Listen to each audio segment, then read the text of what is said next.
بسم الله الرحمن الرحيم. تبت يدا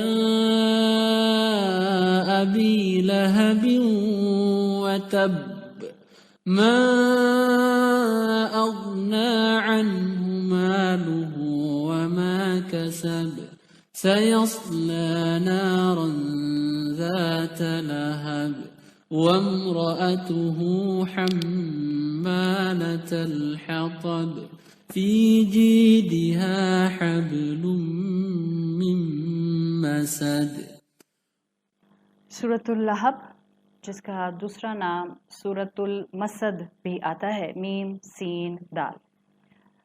ہم جو چیپٹر شروع کر رہے ہیں اس چیپٹر کو ہم تعارف کا انٹرو کا نام دیں گے انشاءاللہ.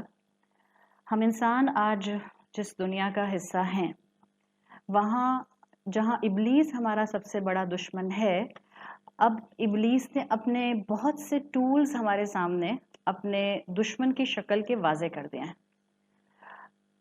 اس وقت اس پینڈیمک میں شاید ہمیں اپنا سب سے بڑا دشمن جو ہے وہ وائرس لگ رہا ہو، لیکن یہ حقیقت ہے کہ اس گلوب کے اوپر اس 21 سینچری کے اس 2020 ایئر میں بہت سی ایسی فلاسفیز اور بہت سی ایسی scientific discoveries, even if you will think about the artificial intelligence, even if you will think about right now the vaccine for COVID-19، یہ سب چیزیں انسان کو جس دشمن کی طرف بار بار دھکیل رہی ہیں، وہ دشمن انسان کا اس وقت 21ویں صدی کا سٹریس ہے.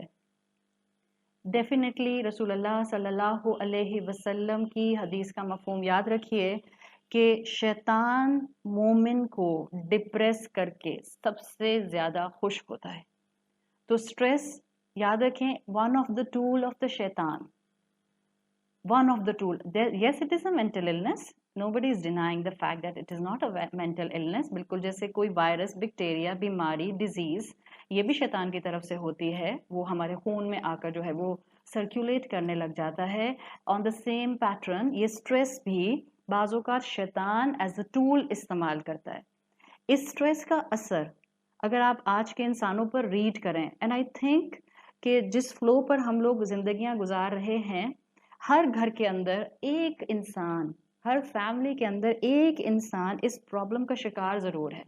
شاید اور بھی لوگ ہوتے ہیں، لیکن کچھ لوگوں کی ذرا ول پاور اور اسٹرانگ ہوتی ہے اور وہ ان کے کچھ اپنے انکلینیشنز ایسے ہوتے ہیں کہ وہ اس کو ایکسپوز نہیں کر پاتے. بٹ کچھ لوگ جو ہیں وہ بہت زیادہ اس کے لیے جو ہیں وہ کھلا ہتھیار بن جاتے ہیں.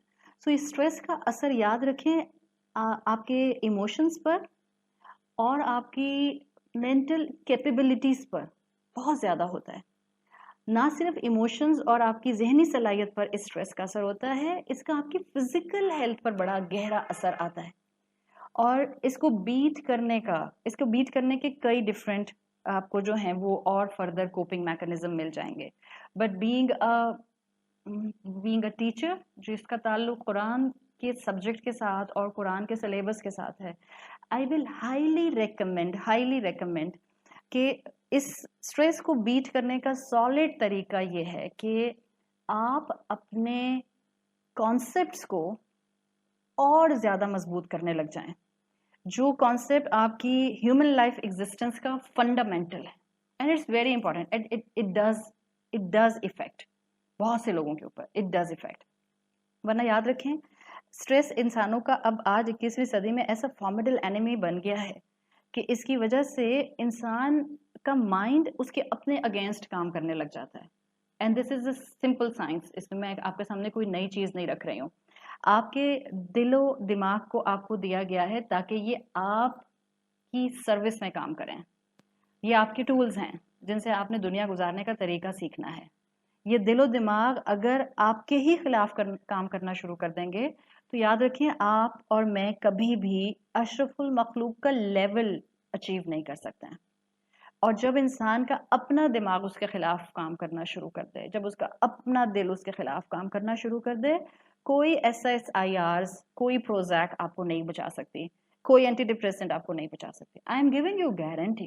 آپ مطلب I am not نیگیٹنگ any psychological studies, but I'm telling you the fact कोई प्रोजैक, कोई SSIRs, कोई एंटी डिप्रेसेंट आपको फ़ायदा नहीं देगा जब तक कि आप अपने माइंड में सर्टेन एरिया ऑफ कॉन्सेप्ट्स को जिसका ताल्लुक आपकी ह्यूमन एग्जिस्टेंस से है, आप उनको सॉलिड नहीं करेंगे। और हमारा इंसान होते हुए ज़िंदगी में सिर्फ ये मकसद नहीं है कि हम परेशान ना हों इस दुनिया में, हम परेशानी से बच जाएं। हम इस दुनिया में भेजे गए हैं ताकि हम इस दुनिया का बेस्ट इस्तेमाल करें, इसको जिंदगी देने वाले के मुताबिक इस्तेमाल करें। इसीलिए हमारे लिए स्ट्रेस से जान छुड़ाना बहुत ज़रूरी है। वरना एक बात याद रखें, आप अगर स्ट्रेस में रहेंगी तो आप अपने आसपास के लोगों को भी परेशान कर देंगे, आप उनमें भी मिजरी फैलाएंगी, आप उन तक भी बाज़ों का जो है बहुत सी खैर नहीं पहुंचा सकेंगी जो आप में सलाहियत है उन तक पहुंचाने की। और इसी तरह से जब इंसान अपनी ज़िंदगी के मकसद को नहीं पाता ना, तो वो आसपास के लोगों को हर्ट करता है। बाज़ किताबों में बाज़ जो इल्म वाले होते हैं वो लिखते हैं कि लोग एक दूसरे को हर्ट करते हैं इसलिए नहीं कि वो एक दूसरे को पसंद नहीं करता है। और हम भी देख लें, जिसको शायद स्ट्रेस नहीं है, एक आम इंसान, हर इंसान दूसरे इंसान को हर्ट कर रहा है इस वक्त। हाँ, तो वो लिखते हैं कि बहुत गहरी बात उन्होंने लिखी। उन्होंने कहा जब लोग एक दूसरे को हर्ट करते हैं ना, तो वो इसलिए नहीं एक दूसरे को हर्ट करते कि वो एक दूसरे को पसंद नहीं करते। वो कहते हैं वो इसलिए एक दूसरे को हर्ट कर रहे होते हैं कि वो जिंदगी के मकसद से इग्नोरेंट होते हैं। तो हमारे बहुत से मसाइल की वजह इग्नोरेंस है और हमें खुद ही नहीं मालूम होता है कि हम अपना और अपने आसपास के लोगों का नुकसान कर रहे हैं। इसीलिए अल्हम्दुलिल्लाह, अल्हम्दुलिल्लाह अला नेअमतिल इस्लाम, अल्लाह ने हमें मुसलमान बनाया है। हम इसीलिए कुरान के सामने आकर बैठते हैं। हमने इसी इंटेंशन से इन डेप्थ स्टडी को रमज़ान में शुरू किया है ताकि हम अपनी हर तरह की इग्नोरेंस से बाहर निकल आएं और हम अपनी ज़िंदगी को वैसे जिएं जैसे ज़िंदगी देने वाले ने जीने का हमें कोई ना कोई उसूल और कवायद दिए हैं। इसी मकसद के साथ हम अपनी अगली सूरत जो शुरू कर रहे हैं वो सूरा नंबर 111 है, चैप्टर नंबर 111 है।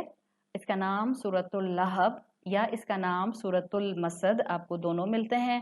पाकिस्तानी मुसहफ में ये सूरतुल लहब होती है और जो रस्म उस्मानी है उसके अंदर इसको सूरतुल मसद लिखा जाता है। मसद का लफ्ज़ आगे आएगा तो हम और तफसील से पढ़ लेंगे। मुसहफ की छोटी सूरतों में से एक सूरह है और हिस्टोरिकली इस सूरत का बड़ा गहरा ताल्लुक रसूलुल्लाह सल्लल्लाहु अलैहि वसल्लम की सीरत के साथ है। एक पर्टिकुलर दुश्मन के लिए डेडिकेटेड है और बल्कि एक नहीं, एक पर्टिकुलर कपल जो कि इस्लाम का दुश्मन था उसके लिए डेडिकेटेड है। दोनों के दोनों मियाँ और बीवी इस्लाम के, रसूलुल्लाह के, कुरान के बड़े सख्त स्टॉन्च एनिमी थे और ये वाहिद वो सूरत है मुसहफ की जो दुश्मन इस्लाम के, दुश्मन रसूल सल्लल्लाहु अलैहि वसल्लम के नाम के ऊपर ही है। यानी सूरत का नाम ही इस्लाम के दुश्मन के नाम पर है। जो ये सूरत है और सूरतुल लहब और ये जिस दुश्मन के बारे में है, हम अब तारुफ के बाद उस पर्सनैलिटी को समझने की कोशिश कर रहे हैं। ये दुश्मन कौन था और ऐसी क्या वजह थी कि अल्लाह ताला ने अखनस इब्न शुरैक जो कि इस्लाम का दुश्मन था उसके नाम पर सूरत नाजिल नहीं की। The prominent staunch enemy of Islam was the Abu Jahl. अल्लाह ने अबू जहल के नाम पर सूरत नाजिल नहीं की। The Utba bin Rabia, one of the staunch enemy of Rasulullah sallallahu alaihi wasallam, अल्लाह ने उसके नाम पर सूरत नाजिल नहीं की। And the biggest manifestation of इब्लीसियत, द फिरौन, अल्लाह ने उसके नाम पर सूरत नाजिल नहीं की। तो ऐसा इस शख्स में क्या था जिसकी वजह से, ये ऐसा कैसा दुश्मन था कि जिसकी वजह से एक पूरी सूरत इस दुश्मन इस्लाम के नाम पर, इसकी सज़ा पर और इसकी बीवी की सज़ा पर डेडिकेटेड है। तो अब हमारा तारुफ के बाद नेक्स्ट चैप्टर है दैट हु वाज अबू लहब और क्यों उसके बारे में इस तरह से सूरत का नुज़ूल किया गया। I will give you around 4 reasons जो कि स्कॉलर्स बताते हैं कि बाकी दुश्मनों के मुकाबले में इस दुश्मन के ऊपर अल्लाह का गदब इस कुरान की आयत के थ्रू क्यों भड़का। So 4 reasons हम इंशाल्लाह देखेंगे. अबू लहब जो था, इसको जानना ज़रूरी है, इसका बैकग्राउंड समझना ज़रूरी है ताकि हम इस सूरत का इस जगह पर मुकाम समझ जाएं. बिकॉज बाज़ औक़ात ओरिएंटलिस्ट ने बड़ी सख्त बातें कर दी कि नाउज़ुबिल्लाह मुसलमान प्रेजुडिस होते हैं, नाउज़ुबिल्लाह कुरान प्रेजुडिस है कि जिसने किसी एक की गलती को इतना मैग्नीफाई किया कि उसका नाम लेकर उसको एनिमी शो कर उसको एक विशियस एनिमी शो कर उसकी स्पेसिफिक पनिशमेंट हेल की डिस्क्राइब करती. So we should know the actual इल्म बिहाइंड इट, ताकि हम इंशाल्लाह इस तरह के किसी भी हमले को अपने दीन, अपने प्यारे कुरान की तरफ आने से रोक सकें और अपने ईमान की भी हिफाजत कर सकें. ये शख्स अबू लहब और इसकी बीवी, अगर आप अबू लहब से जानना शुरू करें तो अबू लहब जो था वो बहुत प्रोमिनेंट पर्सनैलिटी था मक्का की. Same was the case with the wife of the Abu Lahab. दोनों मक्का के मशहूर लोग थे, जाने पहचाने लोग थे, और इस्लाम आने से पहले यानी रसूलुल्लाह सल्लल्लाहु अलैहि वसल्लम के प्रॉफिटहुड से पहले से ही ये मक्का में बहुत फेमस कपल था. वेल्दी थे, यू कैन से फेमस थे, and you can understand elite class थे. बहुत इन्फ्लुएंशियल थे. क्यों फेमस क्यों थे? एक, वेल्दी थे, मालदार थे, प्लस मालदार होने की वजह से एक अपर स्ट्रेटा था, प्लस पॉलिटिकली इनकी बड़ी एक बैकिंग स्ट्रॉन्ग थी. पॉलिटिकली पावर रखने वाले लोग थे. मोर ओवर प्लस बहुत ही गुड लुकिंग थे. अबू लहब के लिए भी आता है कि बहुत ही गुड लुकिंग था, वेरी गुड लुकिंग पर्सन. तो आप यूं कह सकते हैं कि ये वो इंसान था जिसको दुनियावी लिहाज से हर वो नेमत जो कि बेहतरीन लेवल पर मिल सकती है वो दे दी गई थी. माल, खूबसूरती, अच्छा बेस्ट स्ट्रेटा यानी इज्जत, फेम, पॉलिटिकल स्ट्रेंथ, हर चीज के लिहाज से इसको हर वो चीज दी गई थी दुनिया में जो किसी इंसान को अपनी नेमतों के जरिए अल्लाह को पहचानने के लिए काफी होती है. इसका ओरिजिनल नाम यानी जो इसका अपना नाम था वो आता है अब्दुल उज़्ज़ा बिन अब्दुल मुतल्लिब. उज़्ज़ा आइन जा और जो अलिफ मकसूरा आता है यानी जा के ऊपर खड़ी जबर और फिर या की शक्ल का लेटर लिखते हैं. अब्दुल उज़्ज़ा बिन अब्दुल मुतल्लिब, ये इसका पूरा नाम था. अबू लहब इसका निक नेम था, सही, जिसको आप कुन्नियत कहते हैं. इसका निक नेम अबू लहब भी था और इसका एक और कुन्निया था जो अबू उतबा था. इसके बेटे का नाम आइन से उतबा भी था, तो इसको अबू उतबा भी कहा जाता था और अबू लहब भी कहा जाता था. इट्स नॉट द केस कि जैसे अबू उतबा इसलिए कहते थे क्योंकि इसके बेटे का नाम उतबा था तो शायद इसके बेटे का नाम लहब भी था. No, it was not the case. This was the Arab culture कि अरब जो थे वो ज़्यादातर इस तरह से कुन्नियत रखा करते थे. As you are well aware from the name of the सहाबी, the famous narrator of the हदीस हज़रत अबू हुरैरा रदी अल्लाहु अन्हा. हज़रत अबू हुरैरा को अबू हुरैरा इसलिए कहा नहीं जाता था कि हुरैरा उनके बेटे का नाम था. हुरैरा बिल्ली को कहते हैं. तो जिस इंसान की किसी चीज़ के साथ एसोसिएशन होती थी उस एसोसिएशन को शो करने के लिए अरब जो थे उसके साथ कुन्नियत का इस्तेमाल करते थे. जैसे आपने अहादीस में देखा है कि एक मरतबा रसूलुल्लाह सल्लल्लाहु अलैहि वसल्लम ने हज़रत अली को देखा कि आप मिट्टी में लेटे हुए हैं और मिट्टी में लेटने की वजह से आपके कपड़ों पर या आपके जिस्म पर जो है वो डस्ट लग गई. तो आपने फरमाया या अबा तुराब, ओ द फादर ऑफ डस्ट. इसका मतलब क्या था? लिटरल मीनिंग इसकी जाहिर बातें नहीं थे, मतलब था कि वो जो मिट्टी में इस वक्त कवर्ड है. तो याद रखें यहीं पर इसी जगह पर कुन्नियत का एक उसूल, निक नेम्स का एक उसूल from the Arabic culture and from the you can say from the Arab culture and then from the Islamic point of view. अरबी ज़ुबान में जब इस्लाम नाजिल अभी कुरान अभी नाजिल होना शुरू नहीं भी हुआ तो जो कल्चर था उसमें अरब में ये अप्रोप्रिएट नहीं होता था कि किसी इंडिविजुअल को उसके फर्स्ट नाम से पुकारा जाए. This was their culture. वो किसी भी इंडिविजुअल को उसके फर्स्ट नाम से नहीं पुकारते थे, बल्कि अरबी ज़ुबान में या अरब कल्चर में उसूल था कि वो उसको कोई टाइटल दे दिया करते थे जिसको आप निक नेम कह सकते हैं, वो उससे पुकारा करते थे. अच्छा, टाइटल देने की दो सिचुएशंस थी या दो यू कैन से दो रीजंस होती थी, या इन दोनों में से किसी एक रीजन पर या इन दोनों में से किसी एक पॉसिबिलिटी पर वो टाइटल दिया करते थे।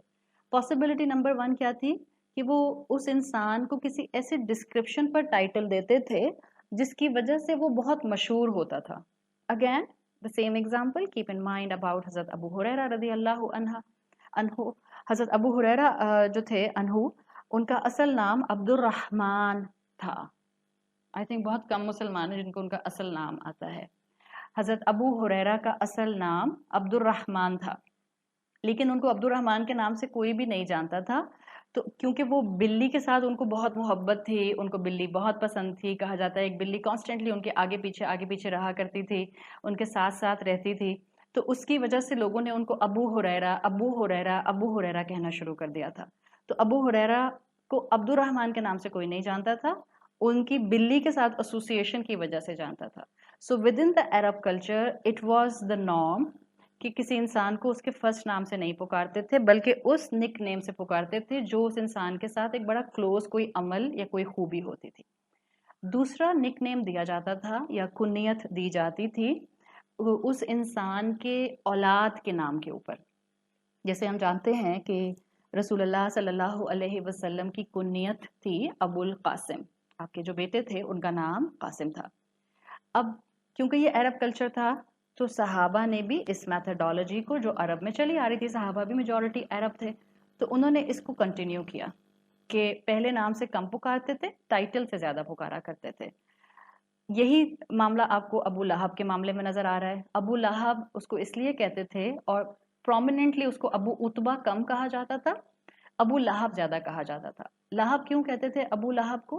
बिकॉज अभी बताया कि गुड लुकिंग बहुत था। लहब कहते हैं अरबी में रेड बर्निंग फ्लेम। जैसे कुछ लोगों का कॉम्प्लेक्शन होता है पेल पेल वाइट, कुछ लोगों का कॉम्प्लेक्शन होता है पिंकिश वाइट। सो ये जो अबू लहब था इसका कॉम्प्लेक्शन ऐसा था कि जो पिंकिश वाइट की तरफ था, यानी फेयर भी था और चिक्स इसके जो थे वो पिंक होते थे। लहब कहते हैं ऐसे फ्लेम को जो कि रोशनी भी देता है और फ्लिकर करता रहता है। तो अरब इसको, इस ऐसे फ्लेम को असल में सिंबल ऑफ ब्यूटी समझा करते थे। अबू लहब को अबू लहब वो इसलिए कहते थे कि उसकी पर्सनैलिटी जो थी वो बहुत हैंडसम इंसान की थी। He was a handsome person, charismatic personality, plus wealthy person था, प्लस एलीट क्लास था, प्लस पॉलिटिकल पावर थी। तो ये उसका डिस्क्रिप्शन था अबू लहब का as a compliment. Just keep this in mind, the one liner which I am using right now. Arab के लोग अबू लहब को Abu Lahab as a compliment कहा करते थे। Keep this in mind because जब हम आगे मूव करेंगे अपनी स्टडी में तो फिर हमें इस जुमले को और ज़्यादा डायसेक्ट करने में आसानी होगी। अच्छा, इसी पॉइंट पर मैं मेरी आज की टॉक का last point, then we will continue tomorrow इंशाल्लाह।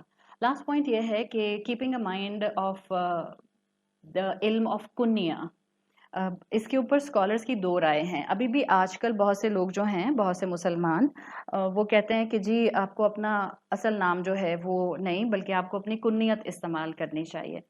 See this Islam is the beautiful, practical and balanced Deen. Again मैं यही बात कहूँगी कि कम इल्म की वजह से या किसी एक साइड ऑफ इल्म की वजह से हम समझते हैं कि शायद सिर्फ ये ही इस्लाम है। See, we have two sources of knowledge in Islam. We have the Quran, the Kalamullah, and we have the Hadith Rasul sallallahu alaihi wasallam. Now, इसके नीचे आए जो फर्दर फरो हैं, फारा वाओ आइन, फरो ब्रांचेस, फिर उसमें आपको सेक्ट्स नजर आते हैं, मसलक नजर आते हैं, मजाहिब नजर आते हैं, स्कूल ऑफ थॉट्स नजर आते हैं। Now see the table, top पर कुरान, फिर उसके बाद सुन्नत रसूल और हदीस रसूल, और फिर उसके बाद लेट्स से मिनिमम अहले सुन्नत वल जमात की 4 फर्दर ब्रांचेस। अगर मैंने एक ब्रांच को स्टडी किया है तो मैंने तो उस टेबल की उस लेवल की भी 3 ब्रांचेस अभी स्टडी नहीं की।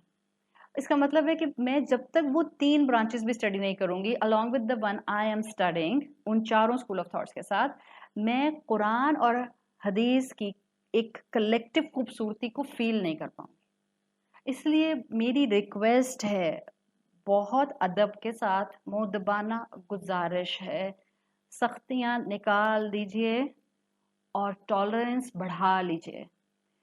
ایسے اسکالرز ہیں، ظاہری بات ہے جب ایک پورا ہمارے پاس ہسٹری موجود ہے اسکالرز کی، سو ہمارے پاس الحمدللہ اور سورس قرآن اور حدیث ہی ہے، بٹ ویریشن پاسبل ہے۔ آپ ایک سبجیکٹ پڑھاتے ہیں کیمسٹری کا اور آپ پڑھا رہی ہیں اپنے کسی یونیورسٹی میں یا اسکول میں یا کالج میں یا ہائی اسکول میں یا کیمبرج سسٹم میں، کیا آپ کے پاس ٹیکسٹ بک ایک ہی ہوتی ہے؟ اور you can have 100 of different textbook of the same level for that inter or for that university level جو آپ اپنے بچوں کو ریفر کر سکتے ہیں۔ See, the textbook can be different and can be many. So اسلام کو نیرو ویژن کے ساتھ نہیں سمجھا جاتا، اسلام کو براڈ ویژن کے ساتھ سمجھا جاتا ہے، اور اگر آپ نہیں سمجھتے تو پھر ہر ایک کے اوپر غلط غلط غلط غلط غلط کا ایک لیبل لگانے کی ضرورت نہیں ہے۔ سو یس وی ہیو اسکالرس جو کہتے ہیں کہ کنیت جو ہے وہ رکھنی چاہیے، کنیت رکھنی چاہیے، اٹس مستحب، اس لیے کہ وہ کہتے ہیں کہ رسول اللہ نے ابو القاسم رکھی۔ But again we have another set of scholars جو کہتے ہیں کہ اٹس اے پیورلی کلچرل چیز۔ کیوں؟ اس لیے کہ وہ کہتے ہیں کہ رسول اللہ صلی اللہ علیہ وسلم کی ہمیں کسی کوئی ایسی نریشن یا کوئی روایت نہیں ملتی ہے جس میں ہمیں کنیت اڈاپٹ کرنے کی انکریجمنٹ دی گئی ہو۔ اپنے بچوں کے اچھے نام رکھنے کی تو انکریجمنٹ ملتی ہے، کسی کو کنیت سے بلانا اس کی انکریجمنٹ ہمیں نہیں ملتی ہے، ٹھیک ہے؟ تو اب دونوں اوپینینز ہمارے پاس ہیں، اگر کسی نے بہت ڈیٹیل سے پڑھنا ہے so one of the good study in the Arabic تعویلات از امام قرطبی۔ امام قرطبی نے اب اس کے اوپر کافی ڈسکشن کیا ہے، وہ کہتے ہیں کہ کیا کنیت سے بلانا زیادہ آنریبل ہے یا بغیر کنیت کے بلانا آنریبل ہے؟ So I just like his one statement. میں نے پہلے ہی بتا دیا دونوں سائڈ پر اسکالر ہیں، اگر آپ اپنی اولاد کے نام پر سم تھنگ یوز کرتی ہیں یو کین کنٹینیو، کوئی ایسی بات نہیں ہے۔ اگر آپ نہیں یوز کرتی ہیں تو آپ کو کوئی گناہ نہیں ہو رہا، الحمدللہ you can continue. I really love the explanation, one of the explanation of امام قرطبی، تفسیر قرطبی سے جو میں مینشن کر رہی ہوں، جس کا انہوں نے لکھا ہے، جس کا مفہوم یہ آتا ہے کہ اللہ تعالیٰ نے قرآن میں جتنے انبیاء مینشن کیے ہیں اللہ نے ان سب کو ان کے پہلے نام سے ایڈریس کیا ہے، بس دس از ٹیلنگ سو مچ، صحیح؟ اگین جن کی ہے الحمدللہ please continue, we have scholars on this side, لیکن جن کی نہیں ہے اب ان کو آپ مت کہنا شروع کر دیں کہ آپ کا شاید ایمان کمزور ہے، آپ میں شاید تقوی نہیں ہے، آپ جو ہیں وہ شاید اسلام کے اوپر عمل نہیں کریں۔ اسلام پر عمل کرنا ان چیزوں کے ساتھ نہیں ہے، اسلام اپنے فرائض کے پلر پر کھڑا ہے، اسلام اپنی اخلاقیات پر کھڑا ہے اور کھڑا ہونا چاہیے، اسلام رسول اللہ کی اطاعت اور اتباع پر کھڑا ہے اور کھڑا ہونا چاہیے۔ وی ول ہیو ڈفرینسز، اتنی چھوٹی چھوٹی چیزوں میں، فرائض میں ڈفرینسز نہیں ہیں، ہم میں سے کوئی نہیں کہتا 6 فرض نمازیں ہیں، ہم میں سے کوئی نہیں کہتا 4 فرض نمازیں ہیں، وی آل آر سیم آن دا فرائض، on all 4 school of thoughts of اہل سنت والجماعت الحمدللہ are stable on this platform of فرائض، اور سب ایک ہی طرح سے ہیں۔ تو اللہ تعالیٰ ہمارے اندر اس فہم کو اتارے کہ ہمیں برداشت اور ٹالرنس آئے اور اسلام کی خوبصورتی کو ہم لے کر آگے بڑھیں بہت ہی اخلاق کے ساتھ۔ تو یہ جو ابو لہب تھا اس کی کنیت پرومیننٹلی ابو اتبا کے مقابلے میں ابو لہب آتی تھی، دیٹ واز عرب کلچر۔ ابو لہب اس کو ایز اے کمپلیمنٹ کہا جاتا تھا، اور ابو لہب اس کو اس لیے کہا جاتا تھا کہ یہ ہینڈسم تھا، ایلیٹ تھا، پولیٹیکل پاور رکھنے والا تھا، اور ایک بہت ہی فیم اور انفلوئنشل بندہ عرب کا تھا، خاص طور پر مکہ کی زمین پر۔ انشاءاللہ اسی چیپٹر سے انہی ریزنز کے ساتھ کل اپنی بات کو شروع کریں گے۔ تھینک یو سو مچ، جزاک اللہ خیرن for all of your cooperation. میں اس وقت کوئی سوال نہیں لوں گی اس لیے کہ رات 10:30 بجے پاکستان اسٹینڈرڈ ٹائم تقریباً 1.25 گھنٹے کا انشاءاللہ 1 hour 15 minutes کا میں Q&A کروں گی۔ Please just note this one thing, میں آخری عشرے میں کسی قسم کا کوئی سوال نہیں لوں گی ود اپالوجی، نہ میں یہاں کلاس کے بعد کوئی Q&A لوں گی اور نہ ہی میں کوئی ایکسٹرا سیشن کروں گی آخری عشرے میں۔ آپ سب سے ریکویسٹ ہے، الحمدللہ آپ کے پاس اتنی نالج آ گئی ہے عبادات کے پوائنٹ آف ویو سے، ان کو تھام لیجئے۔ آلریڈی میں نے Q&A میں کافی جوابات دے دیے ہیں، مزید سوالات پوچھ کر نہ آپ اپنا وقت اب ضائع کریں، نہ آپ الجھیں، ना परेशान हो. We have enough knowledge to increase our hub with Allah subhanahu wa ta'ala, to increase our itaat with Allah and with Rasulullah sallallahu alaihi wasallam, and to spend our Ramadan in the best possible way. Allah ताला हम सब से इस pandemic की मुश्किल को खैर आफियत के साथ दूर फरमा दे. अल्लाह ताला तमाम बीमारों को शिफाए कुल्ली अता फरमाए. अल्लाह ताला हम सब की जायज़ दुआएं कबूल फरमाए. अल्लाह हमारी औलादों को हिदायत की बेहतरीन राह दिखाए. अल्लाह हमें अपने वक्त को ज़ाया करने से बचा ले. अल्लाह तमाम मरहुमीन की मग़फ़िरत फ़रमाए. अल्लाह ताला जो भी मुसलमान इस वक्त अपनी तरफ से बेहतरीन कोशिशें कर रहे हैं अपने आप को आपके रास्ते पर चलाने की, उनकी बेहतरीन मदद फरमाइए. अल्लाह हमें मौत ना आए मगर इस हाल में कि हम अपने अंजाम से राज़ी हों और अल्लाह आप हमसे राज़ी हों. अल्लाह हम में से हर एक को जब हमारी कब्रों में लिटाया जाए तो अल्लाह हमारी कब्रों को कुशादा कर दिया जाए और जन्नत की खिड़कियां उसमें खोल दी जाएं. अल्लाह हमारी रूह को इल्लियीन के मुकाम तक पहुंचने की तौफीक मयस्सर आए. अल्लाह हम सबको जहन्नुम और कब्र के अजाब से महफूज रखिए. अल्लाहुम्मा आतिक रिकाबना मिनन नार. अल्लाहुम्मा इख्तिम लना शहर रमदान बिरिदवानिका वन निजात. अल्लाहुम्मा जअलना फी रमदान मिनल मुस्तगफिरीन वजअलना फी रमदान मिन इबादिका सालिहीन वजअलना फी रमदान मिन औलियाइकल मुक़र्रबीन बिराफ़तिका या अरहमर राहिमीन. सुब्हानकल्लाहुम्मा व बिहम्दिका नशहदु अल्ला इलाहा इल्ला अंता नस्तगफिरुका व नतूबु इलैक. जज़ाकल्लाहु खैरन. अस्सलामु अलैकुम व रहमतुल्लाहि व बरकातुहू.